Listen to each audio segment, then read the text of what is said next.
এতটা দিন পেরিয়ে আজও মায়ের জন্য কাঁদে, কারণ আমার মাঝে ছিল ভীষণ মিথ্যেবাদী।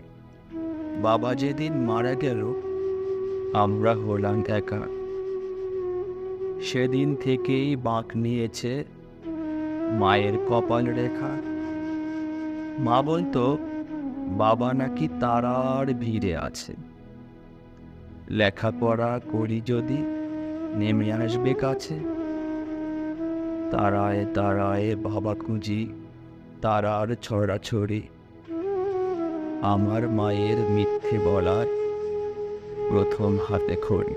পাড়াপড়শি বলল এসে, এই বয়সে রারি, একা একা এতটা পথ কেমনে দেবে পারি। ভালো একটা ছেলে দেখে বিয়ে করো আবার। মা বলতো